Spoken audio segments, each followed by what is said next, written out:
Good morning and welcome to the Multicultural 2025 Engaging Effectively with Refugee Communities Forum. I'm Jesusa, Helaratne, Deputy Director of the Multicultural Health Communication Service, and I am your moderator for this forum. I'm so pleased to let you know that this is the third year that we're holding this event to promote greater awareness of refugees, the issues they face, and the contributions they are making for our community. As we know, this week is Refugee Week, and the theme Finding Freedom, Diversity and Community, which reminds us of resilience, strength, skills, and culture that refugees bring to the communities. We commemorate World Refugee Day today to recognize strength and courage of individuals and families who have been forced to flee their country, their home, to find safety. The global refugee crisis continues to affect millions of people, with persecution, war, and violence and driving people from their home countries. New South Wales has a proud history of welcoming and settling people from refugee and refugee-like backgrounds, and we all play a role in fostering exclusive communities that warmly welcome people seeking refuge. In this forum, we'll hear about strategies, programs, and resources from the expert speakers that we have today, and we're so pleased to have them with us. I'd like to introduce them and thank them for taking the time to be with us today. We had over 300 people registered for this forum, so thank you for being here.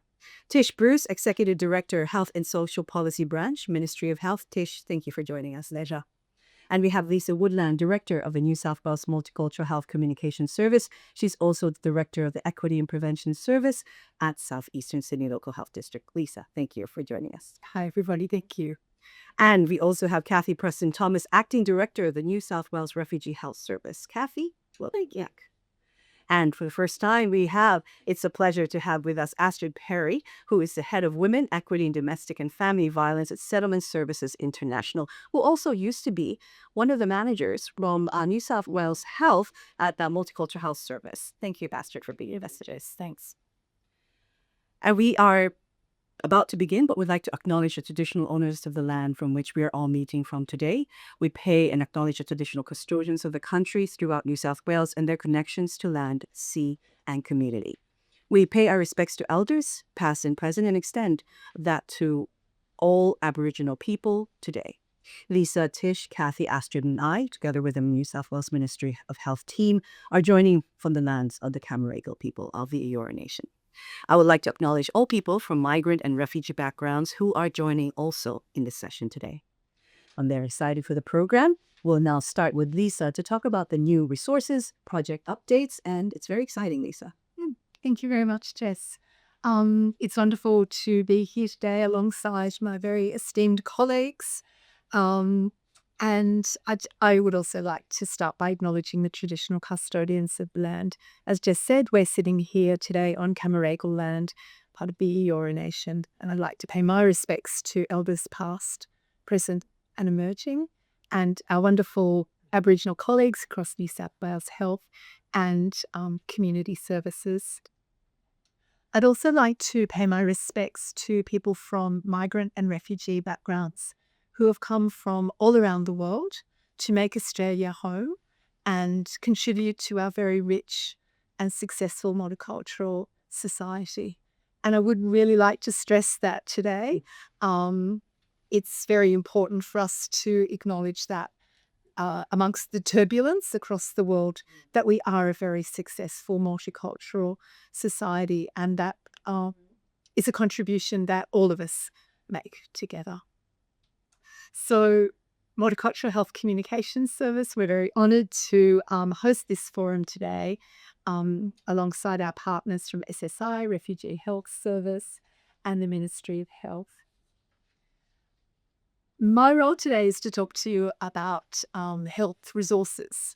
And there's a number of resources that we have produced through the Translated Health Resources for Refugee Communities project. And I'll also talk to you about some new resources that we've developed in partnership with some of the key branches within the Ministry of Health. So in 2021, Multicultural Communication Service commenced this project to translate resources, and it was funded through the Refugee Health Flexible Funding Pool, which is administered by Health and Social Policy. And really, we aim to increase health literacy of people from refugee and refugee-like backgrounds and really support their access to healthcare. And this was a partnership project with Refugee Health Service and also Settlement Services International. So the current practice around translating resources has often been for local resources to be produced based on local need and local languages from refugee communities. And this is a really, really important contribution to health resources for refugee communities. But what this project allowed us to do is take a more comprehensive look at what refugee languages across New South Wales. We identified 20 languages, and also think about what is the foundational information that every person from a refugee background needs to be able to access readily. And so we translated a range of resources focusing on access to healthcare, preventative healthcare, maternal and child health, and also mental health for refugee communities. So that was a really important contribution to making sure, that equity of access to health information. And of course, these resources are all available on our Multicultural Health Communication Service website. So the other thing I'd like to stress is that the project established a cultural panel. So together with SSI, we trained and supported bilingual community workers from SSI to review the translated health information. And why this is so critical is because the health information needs of refugees is sometimes different to that of other multicultural communities. And we need to ensure that the resources that we develop are meaningful, they're culturally sensitive and culturally appropriate, and really deliver the information that's most critical to people. The other thing that I wanted to mention is that we really realised through this process that, working in New South Wales Health, we have a really important role to play. And to support that role, we developed a best practice guide for New South Wales Health services and programs. So this guide supports people to, plan, develop, produce and disseminate resources for refugee communities.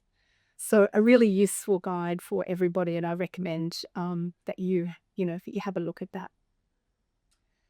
One of the key things that we did identify through the process of our partnership with Refugee Health Service and SSI is that audio resources are often the most accessible form of resources for refugee communities. And when we did a bit of a scan, there's not that much around.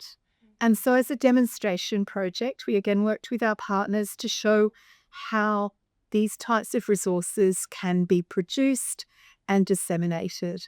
So we focused on domestic and family violence. We produced resources in about 32 languages in a highly shareable format, so through WhatsApp groups and things like that, because we know that those refugee networks are our dissemination, our best dissemination platform. So again, all of these can be accessed on the Multicultural Health Communication Service website.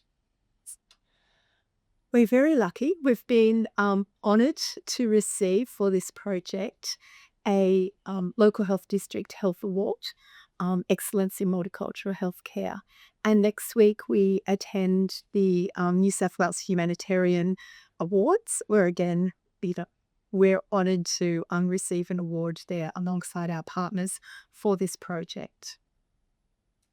So there's some things that have happened to date, but there's also some current information that I want to share with you. We've been working in partnership with a number of branches, and again, really encouraged that branches across the ministry and in local health districts are really kicking up this work and really acknowledging the need to communicate effectively and meaningfully with refugee communities. So we know that oral health is a critical health issue for refugee communities, and WHO identifies oral health as a key indicator for overall health, well-being and quality of life.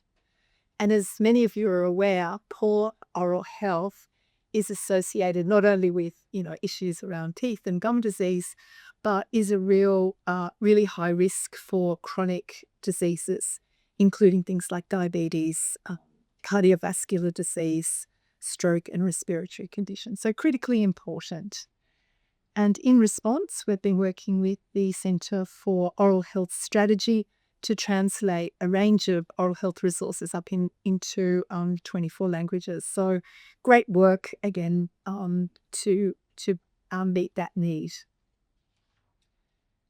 We also acknowledge that producing wonderful resources, as good as that is, it's only part of the step. And the other thing we really need to do is work with community to engage them around accessing the information and using the information. So that's some work we'll be doing later this year. The other area of work I wanted to just comment on quickly was around carbon monoxide poisoning. And so this is often caused by the use indoors of heating devices and cooking devices which are designed for outdoor use. So we're working with the Environmental Health Branch and Strategic Communications and Engagement Branch to produce multilingual health information about the dangers associated with using outdoor heaters and cooking devices indoors. So that's within a closed space where there's not enough airflow. And as many of you are already aware, carbon monoxide is a poisonous gas. You can't taste it, you can't see it, you can't smell it. So it's a silent killer in many ways and associated with some really adverse health impacts. So we use a whole range of channels to disseminate this information, and we've also partnered with the SSI to deliver some community engagement activities again to make sure that the resources that we do develop reach community so that they're able to effectively use the information that we're able to provide.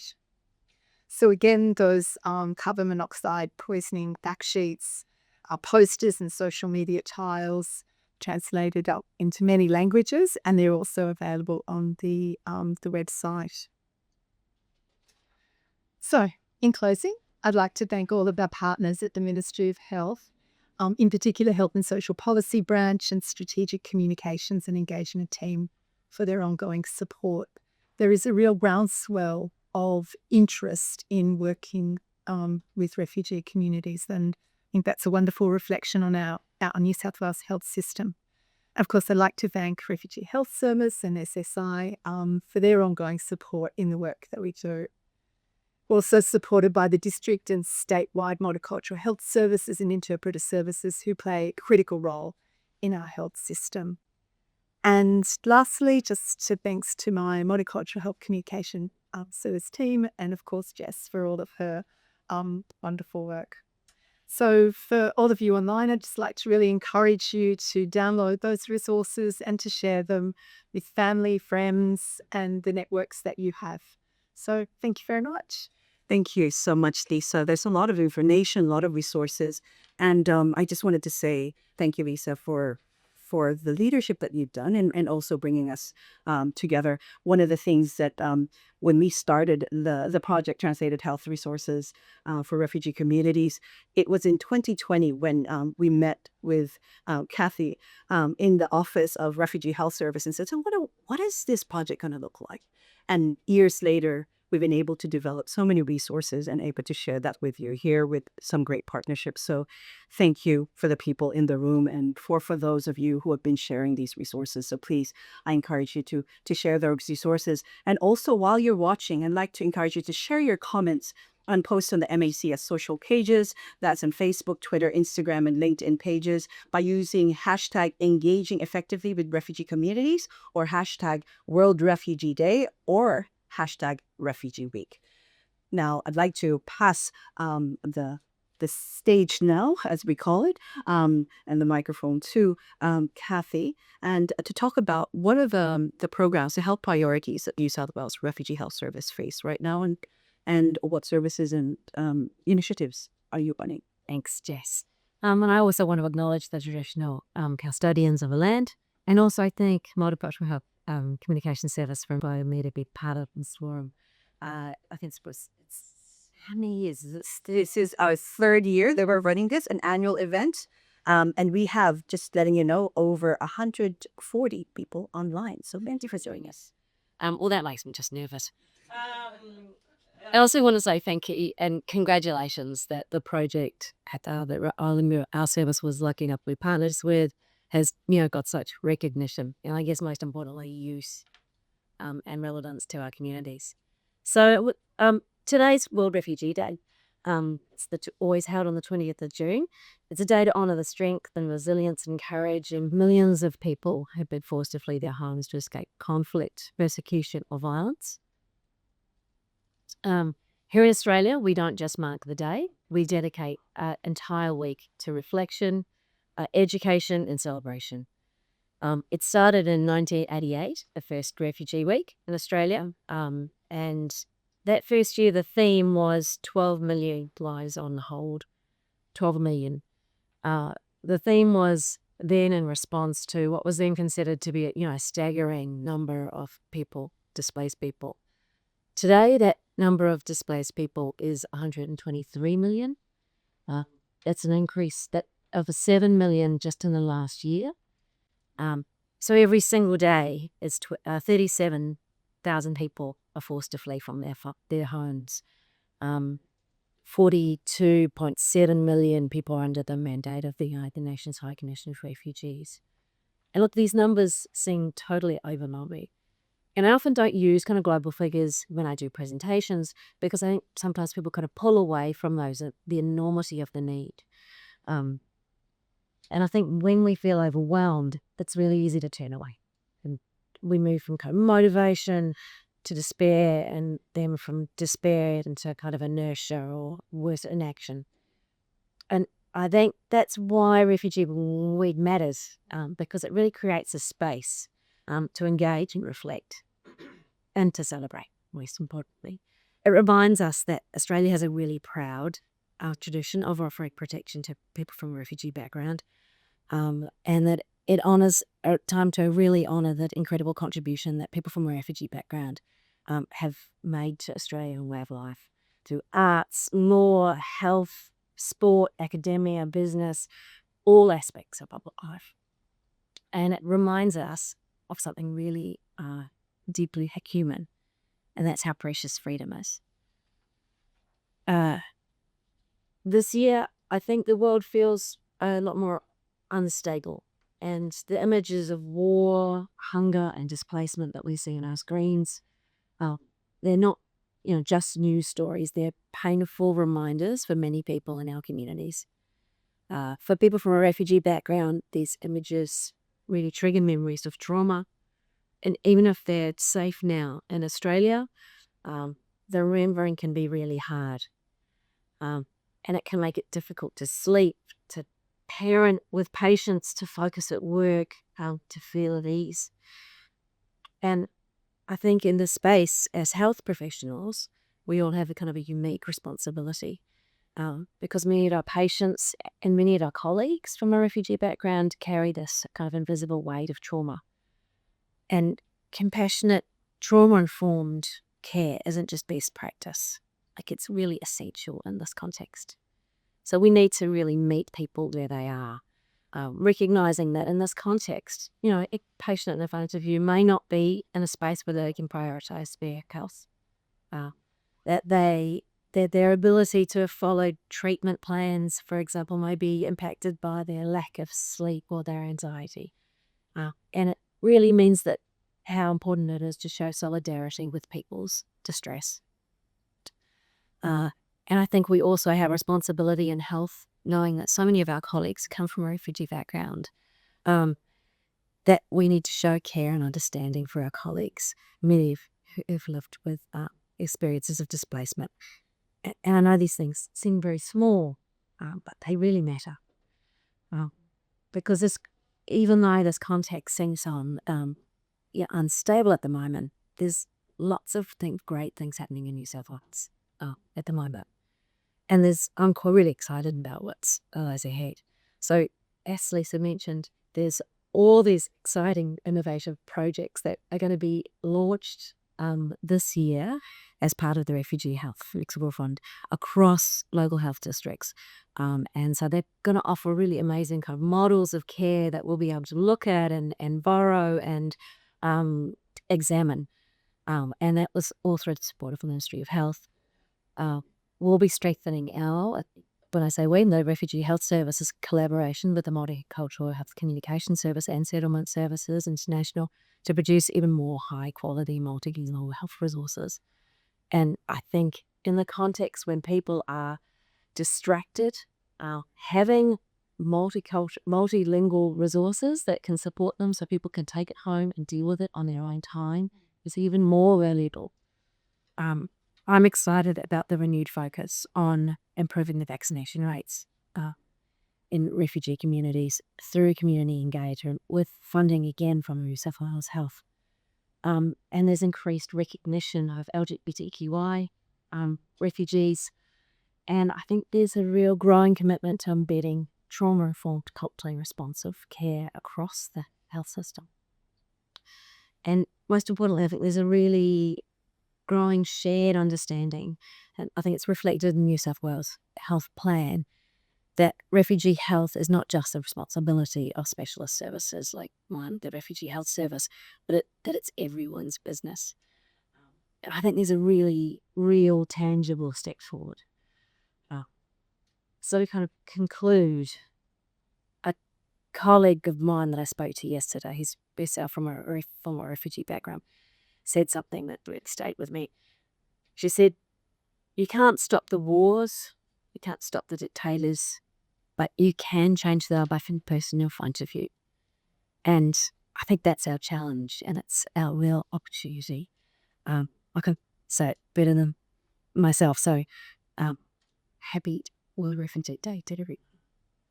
Thank you very much, Cathy. Thank you so much for just highlighting the work and also the collaborations. And it is our responsibility when we as health professionals, as people from public health and the sector, I really feel that the work that we do is so important, and how we continue to work together and those resources. And the Refugee Health Service is 26 years now. Last year, we said 25 years. Congratulations. But 26 years of your work with refugee communities is commendable. So thank you for that.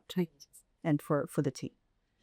And now we pass this on to Dr. Astrid Perry, and we've worked together a long time. And it's nice to see you here at table and in person. And it's great to have you talk about Settlement Services International and how your organization is helping refugees settle in New South Wales. And also, thank you for all your work. So Astrid, pass it. Thank you. Thanks very much, Tess. And it's a pleasure to be here on World Refugee Day, exactly on the day. So it's a special commemoration. I first want to acknowledge traditional owners of the land, the Gamagal people of this area that we are present on, and acknowledge the elders past and present, but also those on the call that might listen to us today. Thank you. I'll take you to the service delivery level. And Settlement Services International has a contract here in New South Wales, or most of New South Wales, to welcome refugees and support them for up to 18 months into settling into Australia. So we pick them up from the airport, take them to accommodation, introduce them the first time to Australia, and support them all the way, hopefully into jobs, but not always. That doesn't always eventuate, but certainly kids into school, permanent accommodation, knowing their area, connecting them socially, those kind of things. So I'll cover first of all who we got in our services, and I did bring some slides, so I'm not sure whether they're up yet, but and I apologize for that, but it'll keep me on track. It's also a way for those who are more visual to engage in a different way. So the currently top ethnicities that we see in our services are Afghani, Syrian, Congolese, Iraq, and a number of different communities that may or may not have additional challenges, and I'll talk about those a little bit more. But sometimes they can be very, very small communities. We settled them predominantly into Fairfield and Liverpool. We do, try to diversify that as much as we can, but people want to be with their own people, and rightfully so. We all know who our tribe is, and it provides a lot of security to be able to connect to your place of worship, to community groups that speak the same language, that have the same culture. And so Liverpool and Fairfield are, of course, incredibly diverse, and so many people choose to settle there.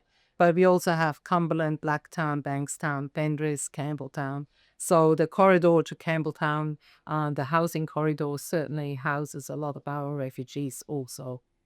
I'll give a brief overview of the other things we might see, and just to give you that sort of sense of what we work on the ground every day. And these are also the people you will see in your services.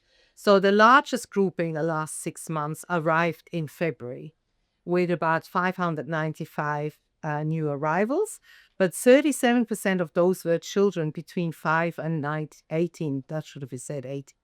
5 and 18 years of age. So we do have quite a high predominance of family and lots of children. The average family groupings is 3 to 4 people, but we still see some of the large ones too, with 8 and 9 plus in the family, and sometimes that can be multiple generations.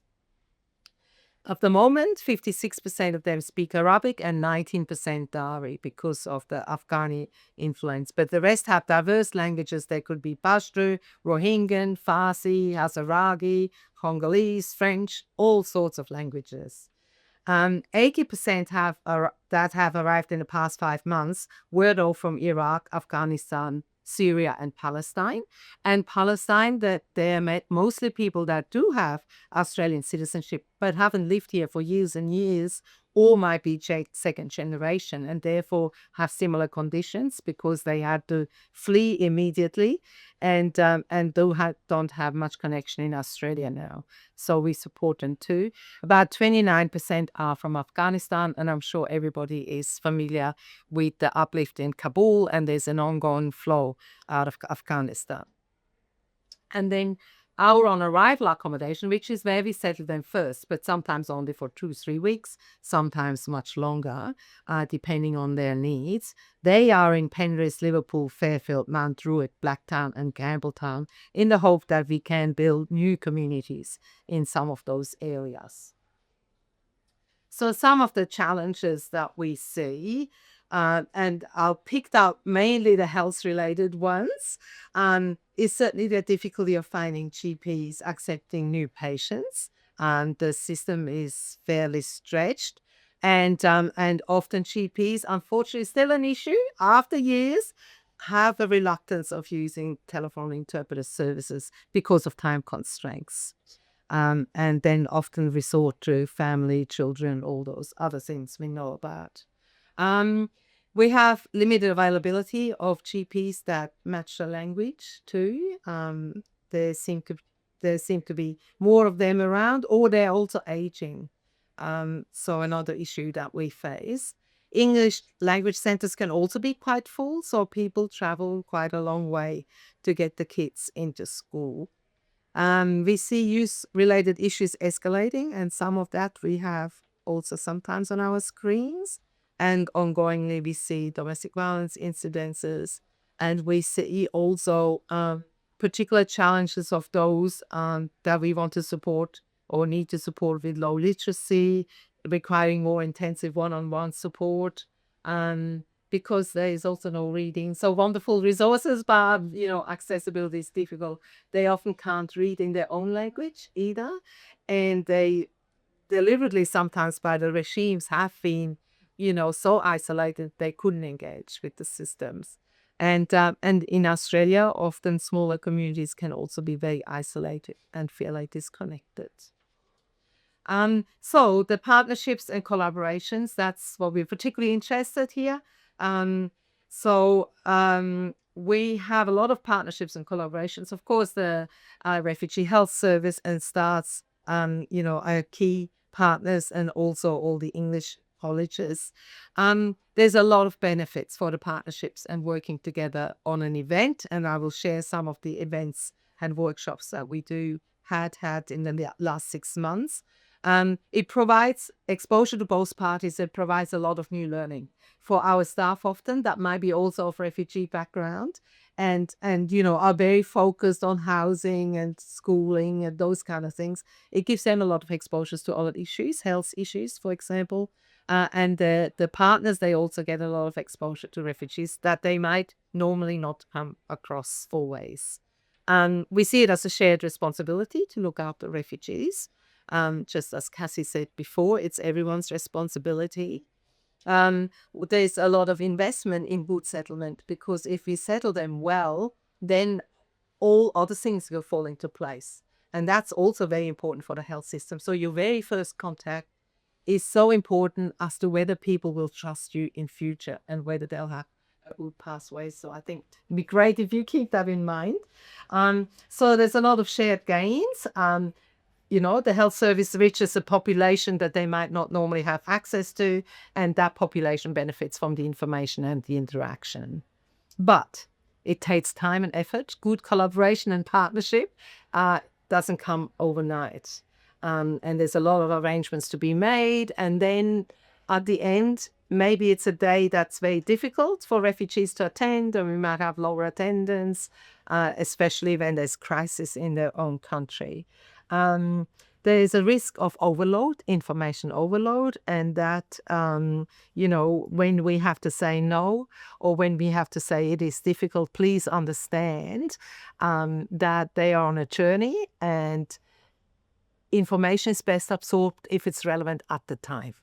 So something that is further down the track in their journey is not likely to be absorbed. So it's really important that we sort of collaborate at the right point of time in their journey as well. But overall, it expands their safety net because it expands their knowledge, it expands their where they need to go, and it expands our workers' understanding of the world as well. And so overall, it's an incredible benefit to collaborate. So I'll just give you now a few examples. So we had a Hello Doctor event where we had 150 clients and 14 health service providers, and they offered flu shots, hearing tests, blood pressure, blood sugar, the sort of typical screening things, which everybody enjoyed because of all the other interaction with the community. We had an outreach health clinic at the Fairfield office, also around flu vaccination, hearing checks, but there was also some information around cancer and illness generally. And we had a women's group for the Palestinian cohort, particularly around mental health or trauma, which we had about 16 clients. So quite often they are very small events. We have a whole lot of focus on women, understandably, because they also have the care function often. And here you can see that the women on the excursion was just 15 women, Afghanistan, Iran, Iraq, just very small, because that's what also works best for engagement for us and for them, if they can speak the language and so on. Then we also had modern slavery, just with the Burmese women, because it's language specific and there is particular risks about labor rights. It applies to all of them, but as you can see, it has to be language specific because so early on arrival. And we do have a whole lot of focus on youth, and we have employment and all other things, but maybe less relevant to health. So that's why I'm sticking to a limited amount. But we have done circle of security because young people often really worry about the future because they have less life experience and the exposure is so new. We have a youth hub that meets regularly and where connection is possible. And we also have kids camps for the younger ones to be able to connect and overcome that loneliness. So I hope that's given a little bit of an insight of what things happen on the ground and the sort of engagement that might be possible and the sort of importance on your frontline investment with whoever you see on your on the first encounter. And we much appreciate your help and support on the settlement journey of our refugees. Thank you very much. Well, thank you very much, Astrid. That is a really wonderful information, and congratulations and well done to your team. I think you do such great work, and also would like to acknowledge Starts as well, the work that you do with them. So, Astrid, thank you for that. It was really a great information. But also wanted to let you know that you do have the opportunity to ask questions. So just write them down and put them in the chat later on. We've also shared some links for some of the health resources that we have, and later on we'll be able to answer your questions. But now we move on to the Health and Social Policy branch of the New South Wales Ministry of Health, who's taking care of refugee and culturally and linguistically diverse communities, your branch. And we want to thank you for the funding. I mean, with the ongoing funding and support that you provide our services, we won't be able to provide this support to communities. So, Tish, what's next? What kind of funding and what more strategies can we look for? Thanks, Jess. Funny. A little bit more about that as we go through. So I also acknowledge the traditional custodians of the lands on which we meet today and pay my respects to elders past, present and emerging. And I just want to reflect that I feel personally it's such a privilege to be part of a rich multicultural society that we have in Australia, and acknowledge that for a lot of people that's, at a personal level, there's challenges and things to overcome, but the value of all of us coming together in such a diverse community, I think is so valued, so important. And I think, again, the things that have been happening in the world around us really have given us a pause as Australians to reflect on what we have, and that then doesn't continue just because. It actually continues because of all of the work that everybody puts in their personal lives, in their work lives, and in all sorts of so many ways. And we cherish it and value it, but we need to work to sustain it, build it and grow it. And Cathy, as you were reflecting the numbers, and I have to say I had goosebumps, and I think it's partly why we see all the stuff that happens on our televisions, and we see impacts for individuals within Australia, and the scale of it. But it is when you go, oh my gosh, that scale is it is extraordinary. But then I think that reflection that comes back and says, but we do actually have power and we have agency and we can do things, and we can do things that affect individuals we engage with. We can do stuff in how we deliver our health services, about how we think, plan, fund, all those sorts of things actually does mean that we are not powerless in this, and we can do things, and we do things, and we should be extremely proud of that. So I want to thank Lisa, Cathy, Astrid and their hardworking teams for the extraordinary work that you guys do every day in all of the ways to improve communication and engagement with refugee communities. And as Astrid said, it's not quick and easy work. It takes time, it takes thinking, it takes creativity to think differently for different groups of people at different points in times around different work. And I think that celebration that we do that comes together for this week of the year actually allows that recognition of the work and the peoples. And I was thinking around the themes, just as everybody was talking, around the words that are in this year's title around finding freedom, diversity and community. And I thought, finding it tells us it's a journey. It's not a place. It's never a finished thing, but it's a journey for people and for us as a community. The diversity reflects for Australia and the values that we share, that actually about difference is valuable, and respecting and nurturing and nourishing difference, and coming to a place where we can allow that difference and see it in each other and be present in that is incredibly powerful. And that freedom is it's such a destination for people and a place to hold on to. So we have this week where we reflect and celebrate all the things that we've talked about: resilience, strength, skills and culture that refugees bring to the community and enriches all of us.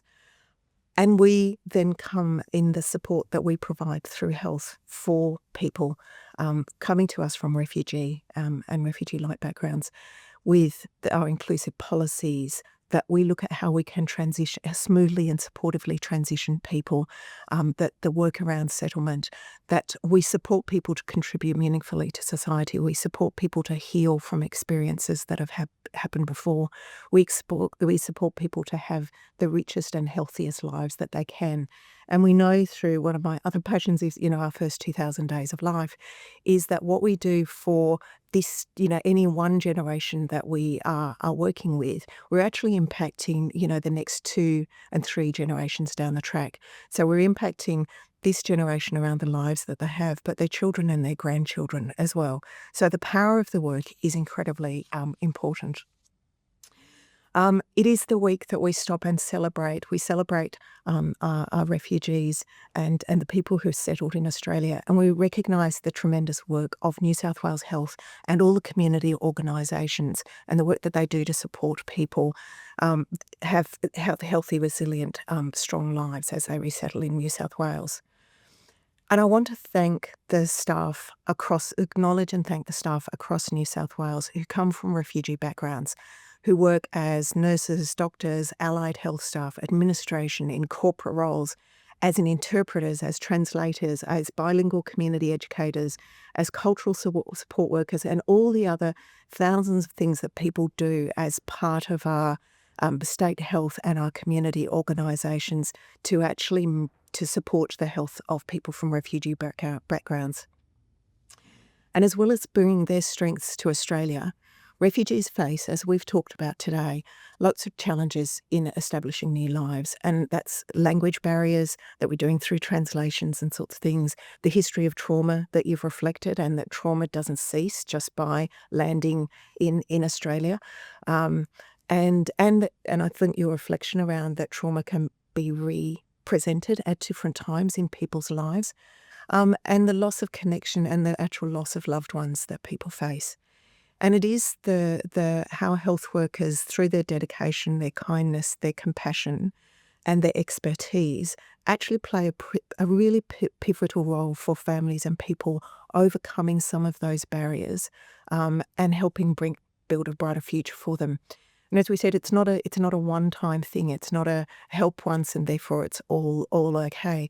It's ongoingly across their lives within Australia and with all the connections that we have. And I think the work that's been done over the last couple of months around the small acts of kindness, whilst not particularly singularly focused around a refugee, I think has articulated how impactful just the little things that we do about seeing a person where they are and helping them in what's present at that point in time can actually change that moment, but also change the trust and engagement that they have in the health service over a longer period of time. So it is the big, it's the medium, and it's the small that we do every day that matters. So my branch in the Ministry, Health and Social Policy, are extremely proud. We are so privileged that we work in this space, and we're responsible for the statewide Refugee Health Plan, which is our system's commitment and framework to delivering access to timely, culturally responsive care, trauma-informed care for people from refugee and asylum seeker backgrounds. And in that context, I'd like to congratulate the team at Multicultural Health Communication Service for the success of the translated health resources, and the partnerships that occurred with Refugee Health Services and SSI from 2021 to 2024. And I love that comment that happened earlier, which was we sat in a room all together and went, what are we going to do and where are we going to go? And I actually thought that is actually what we do. We sit there and go with some committed people, with funding sometimes, without funding sometimes, but with skill, passion and commitment to go, there's a problem in front of us and actually how, we can think about this, we can come up with stuff. And we might have a gist, an idea of the destination we're going to, but it's actually the journey through that which grows it and enriches it. And it's often so much more than we imagined at the beginning, and all sorts of things spark off it. So I love that sense that it is that we sit in a room and go, there's an issue, there's a problem, what are we going to do? And that power of the collective that comes together And we often talk about it as the hive mind. Nobody singularly has an answer or solution, but when we join together, we are better than any of us individually. So the amazing work. And as we said, it's enhancing communication for the best practice guidelines, I think, is a fabulous step forward, as well as all the translations. And I heard on the grapevine, which I think I'm allowed to say because it's in my notes, that we'll soon win a statewide humanitarian award for impact, which is like cheers from me, cheers from all the people online. What an extraordinary thing to do, and both those sorts of awards work dually. They recognise the work and the value of it, recognise the people that says again that we do this. But through all of those awards, we also are continuing to communicate about these things matter and you can do stuff about them. So, fantastic work for everybody who's been involved in that. As part of the ministry, we are incredibly proud, as I said, to be able to support that project and 15 other projects that were done through the first Refugee Health Flexible Funding. And all of those projects, what we have tried to do through that is we develop statewide plans around things. And so this is the New South Wales Refugee Health Plan. And quite often people go, so it's great, you've got a plan, but what are you going to do? And a lot of it does come down to it sets direction, and it's actually about local people looking at that and going, what can I do in the space that I'm working on? How do I integrate it into things? It's not always new and different. And as we said, it's not always about specialist services, but it informs and guides. But it is super fabulous to be able to actually have particular funding that can go into things. And I think the diversity of types of activities that came through the flexible funding actually also reflects the variety of both the issues but the ideas that are out there about how we can make change. So I am very excited to be able to say that we are launching the second Health Refugee Fund. So it'll go over 3 years, and again there'll be up to $6 million put forward to be able to support projects to improve health of refugees. And there'll be focus around cancer screening, child health and paediatrics, care coordination and navigation, and enhancements to health communication interpreting services. So there's lots of breadth in there, but does pick up on quite a lot of the themes that we've been seeing around the health needs of populations. Am I talking too long? I'm just checking with Jess. Jess, you can't. Oh yeah, you can see her has just wiggled a little bit, and I'm going. I'm talking too long. Am I talking too long, Jess? But all very important. Okay, I'll quickly go on. So today, this week, fabulous time for us to actually renew our commitment, to celebrate what we've done, but to say it's not over and there's huge amounts of work to do, that we've all got roles to play through policy, through direct action, through local initiatives, through our simple acts of kindness. I thank all of you, and I thank all of you. You are amazing for the work that you do, for your commitment, your kindness, your thoughtfulness. And it's together that we work with communities and with people and with the teams that we work with that we actually develop good health outcomes for people. Thank you. Thank you so much, Tish. And you mentioned earlier goosebumps. I've had goosebumps all throughout this forum because of the incredible work, because of the partnerships, and because of just ideas. As you said, it's not, no one has all the answers. Everyone collectively, we can come up with solutions, and it is all about consultations and testing and work with so many other communities. Now we open the floor for some questions, and we already have one online from Jane Liu. Great presentation and excellent work. Thank you all the panelists. Based on your experience, what are the main challenges faced by refugee communities, especially in comparison to other general migrant groups? As one of the settlement services providers, we have lots of self-funded volunteer services. Just want to see how we can help this community. I'll go around the room. Astrid, I'll start with you.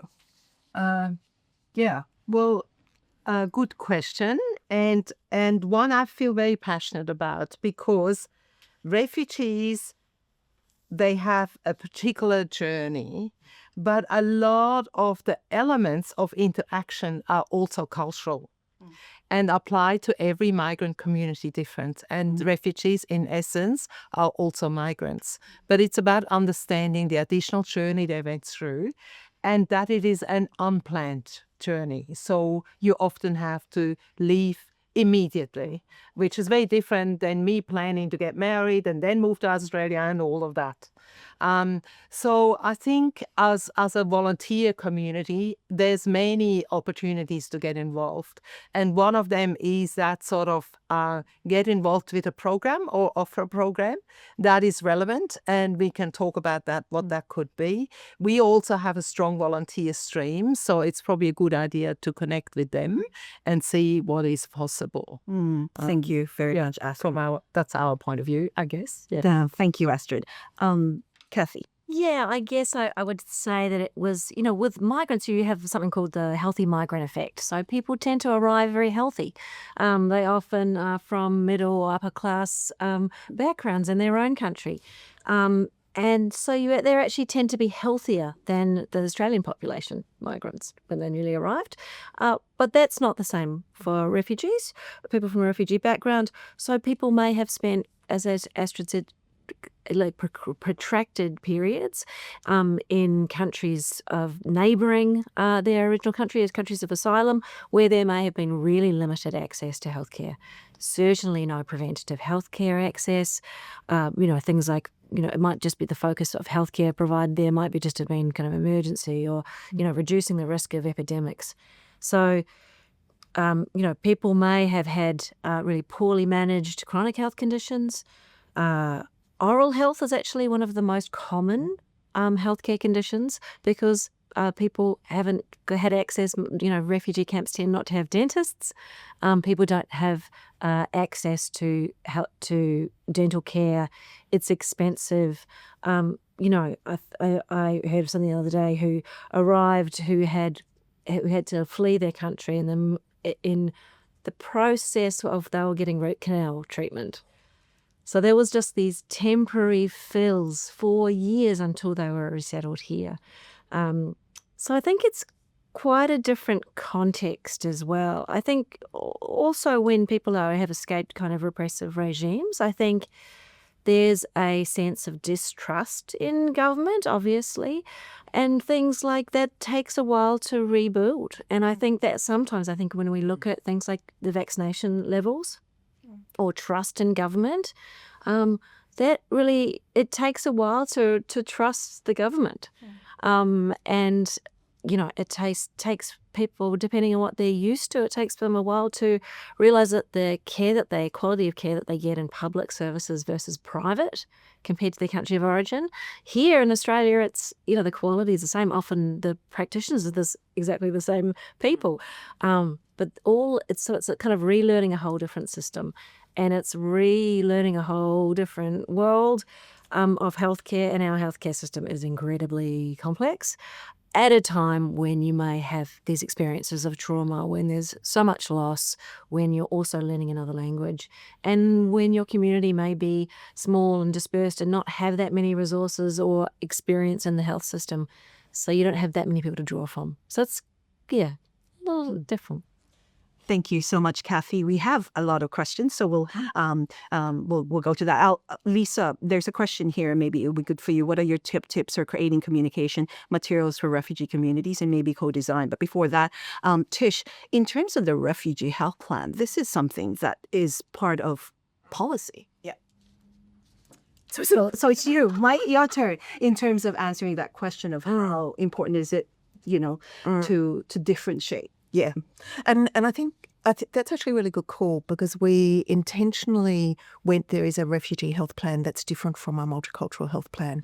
And I think your reflection, Astrid, that refugees are part of our multicultural society but have additional needs and things that we need to think about in a different way. So it is important we do acknowledge both those things, that they are broadly part of and a lot of the things that are relevant for our broad multicultural society and the considerations of cultures, practices, all of those sorts of things, but that there are particular needs around refugees. And I think we picked up quite a lot of the health types of differences.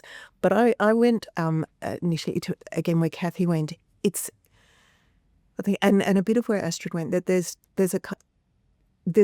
kind of that first part, which is you just basically have to have your first basic needs met, which is safe housing, safe, like ability to have income, food, that your kids are safe, so there's that first layer that comes actually before being able to engage in health services and systems. I think as we go, the knowledge, that difference of coming by choice versus by time, and the longer journey that goes there, and that missing of a whole lot of preventative primary care, but also early identification. We get a lot later place in disease, progression of disease, much more complex. And then for people navigating that, a knowledge of even that there is a health system, the navigation of that, as we said, is complex, and actually walking beside people to navigate that. And I think there's a trust around both the systems, because government, how that sits as a system, but also where is the places of trusted knowledge about health.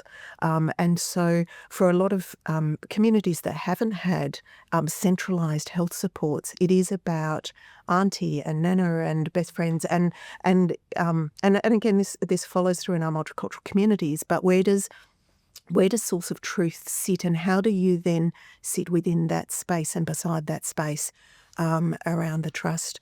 And I think that issue of the timing of which health needs when, and what can you deal with at what rate. And often people will prioritise their children above their own needs. And we see that across all communities, the prioritisation of children. But sometimes that's really detrimental, because you can't actually support the children until you support the adults. Thank you so much, Tish. Lisa, considering all that information and then putting communication, how much it is crucial. We have all these information, but then what are the communication tools? And this is what our service does, but how important is co-design? It's critically important, I would say. And for me, the only word that we haven't touched on, which I think is sort of galvanizes, a lot of what we're talking about alongside small acts of kindness, is respect. Mm-hmm. And I think we can't underestimate the value of showing respect to people. And for me, that part of that is providing people with health information that is meaningful and relevant and sensitive to their cultural and other needs.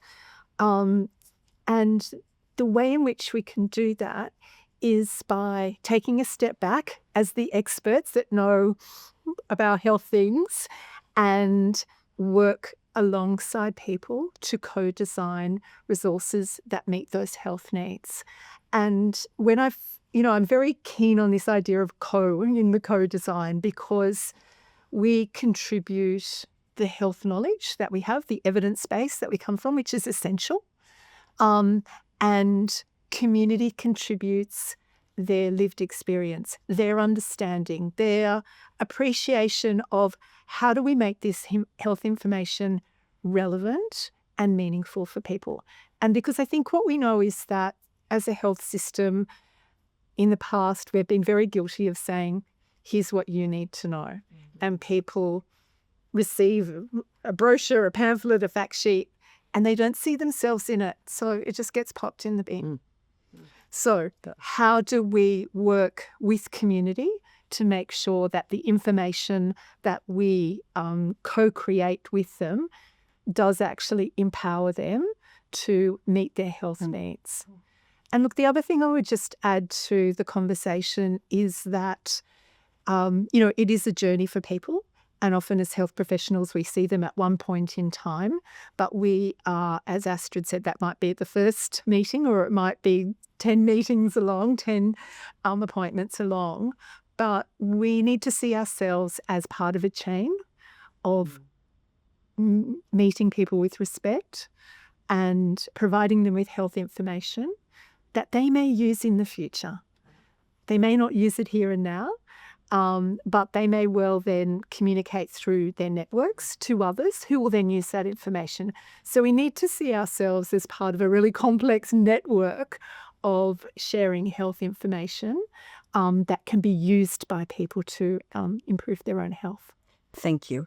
look, it is 11:30, but we're going to extend it, if that's okay with you. If you can stay online, because there are some questions and some comments. So we'll extend the time because there's some few great comments here online. So Lamoge Shilvi said, "Thank you so much for the presentations.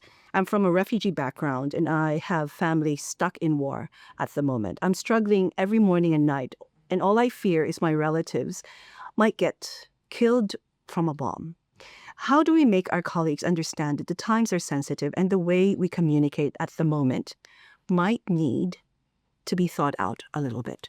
So I'm going to pass this on to Astrid because it's the work that you do and you deal with this a lot. Yeah, they're very difficult times, and so we quite often actually see communities disengaging because they're so focused on what's happening back there. And I think for an individual person, like the person that posed the question, it would be the same. Your focus at work and in life here is it is distracted by the worry that's going on over there. And I think it is probably quite important to disclose and make people aware so that there can be some give and take around what is possible, what do you need at this difficult time, because people are valued staff members and we need to sometimes be responsive to what is going on in their life. And they are incredibly tragic and difficult times. Thank you, Astrid.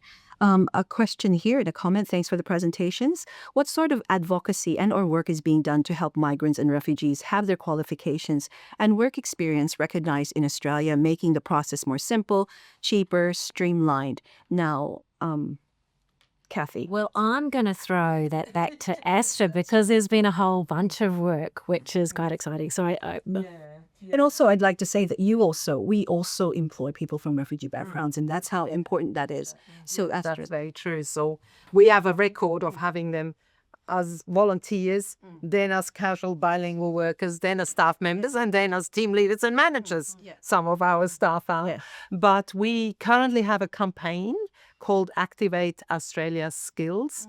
And so we're working very hard with the government to look at employment hubs, to have an ombudsman where you could go to, and also have back an office of recognition of qualifications, which we have lost, which we used to have. So yeah, there's very strong campaigns. There's a lot of support from industry because we're losing the valuable talent, and people again get disengaged if it takes years and years and years to have your engineering qualifications recognized again, and by then you might have also lost the knowledge that is so important to Australia. So yeah, so there's actually a lot going on, and obviously during elections we waited, but now we're ready again to move on that advocacy. So it's called Activate Australia Skills. So if anybody's interested, go on the website and have another look. Thank you. And you can reach us and send us an email if you wanted more information, and we'll connect you with SSI. Now, one of the things that you worked with in local health districts, we work in southeastern Sydney, being priority populations. In terms of that kind of, employing work and how the bilingual community educators, and that plays a big role.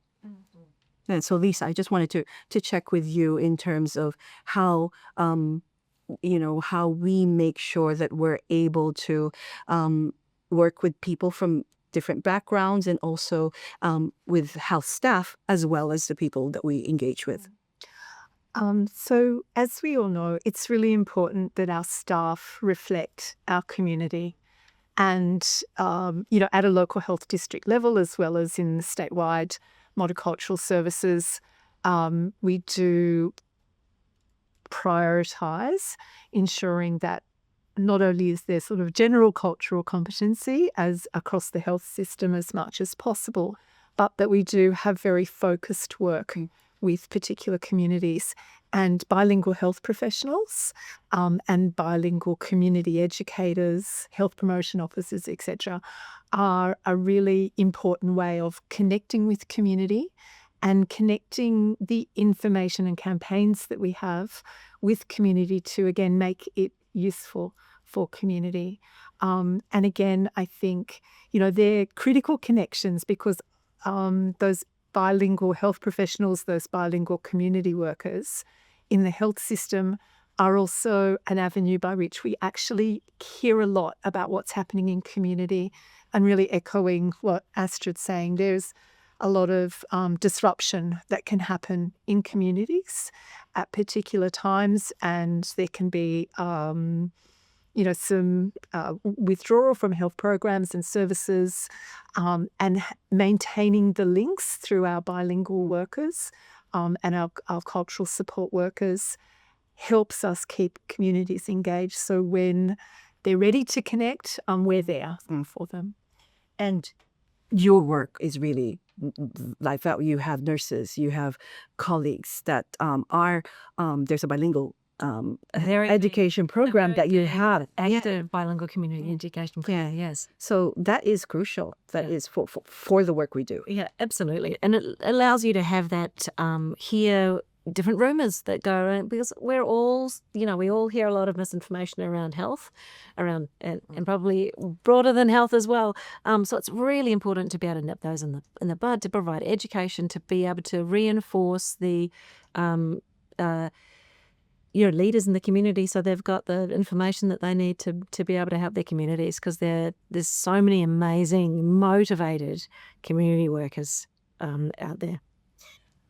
Thank you. There's so many questions here and so many comments, but thank you so much. There is that question, and I don't think we're able to answer that in terms of how do we activate more refugees coming in, and that's one of the questions that's come through. Another question is, would you like to comment on that? Very, very difficult. Yes, very difficult. Ask our government. Yes. Well, there is a yes. But we should actually acknowledge that we're at the highest number. It's 20,000 per year. This is the highest number that I think it's ever been as a regular annual intake. So that is pretty amazing. And that question was, is there any push for organizations to increase refugee intake? But that's there is. Yes. So the Refugee Council of Australia is really the leading body that we support around that advocacy, and so does, of course, Refugee Health. There's lots of interesting models now, like community. There's a CRISP program, the community sponsorship program. They're even looking at around student sponsorship, and so there's kind of lots of models happening. Rest assured, there's quite a lot of thought in this space at the moment. Yeah, thank you. There is a question, what do we know about refugee willingness to engage with mental health supports and their adequate supports available to them? And that's what the Ministry of Health is doing, and with these programs that the Flexible Fund is continuing to support. So absolutely it does. And I think it is something that mental health really thinks about, is how do we support people to engage in mental health supports. But also, the types of supports can need to be tailored to different communities, because what you may have a comparable need, but the approach to responding to that need needs to actually suit the community as well as the individuals at the time. So there is that needing to adjust, adapt the types of ways that we support people. And again, going back to the other comments about hearing where people are at and where does that sit within their broader needs, and how how it sits within the breadth of the needs that they're experiencing, and what is meaningful at that point in time around supporting mental health. And I think, again, the communities are so critical to like connection, like all the other things are incredibly important to sustained mental health, as well as our interventional mental health services. So the stuff around security, housing, connection with community, being able to engage safely, all of those sorts of things are protective factors around mental health, and responding to being able to respond to history of trauma, acknowledge it and place it. It's kind of your foundations, and then on top of that you do what's the additional supports that are particular for that individual or for that community. Thank you. Tish, look, we've we really run out of time. But I just wanted to read this comment. I believe that in addition to assisting refugees, we should also focus on minimizing conflict and preventing the creation of new refugee flows, rather than allocating most of our resources solely to addressing the consequences, such as refugee support. We should invest more efforts in preventing war and resolve conflicts at their roots. We'll take that as a comment. And my question, Nadia from Services Australia: is current system equipped to handle large influxes due to recent war, conflict, housing, healthcare, community support organization able to provide prompt services? We can do what we can, and that's why we're here. And we'll continue to do the work. But thank you so much for joining us. Thank you. And there's a really nice message here. Thank you, ladies. All the best. But now that concludes our Engaging Effectively with Refugee Communities Forum this year. Thank you to all our speakers. It's been wonderful having you, and it has been a really wonderful session. This is our third year. As we said, big thank you to our partners, the Health and Social Policy Branch, the New South Wales Refugee Health Service, Settlement Services International, Strategic Communications and Engagement Branch, the New South Wales Ministry of Health, Oral Health with new projects, and also Environmental Health, the Multicultural Health Service managers and their teams, and we thank you for your ongoing support and partnership. The recording of this forum, as I said, will be available for download on our website, and we'll share them as well. And all the resources, please go to our socials. We invite you to like the Multicultural Health Service social media channels as well. And I'd like to thank the people who worked hard to put today's event together, and those staff who have worked hard on the project to develop and promote resources over the years. I'd like to thank our MHCS team, Lisa, and her leadership, with our amazing team members, Tammy Yam, who's coordinated this event, Rajan Manikaraja, who's online making sure the slides work, Gaia Dharmagetsan, Shia Shal, Napam, Heidi Han, and Glyza Perez from our team, who all make sure that we're able to promote the resources that I developed.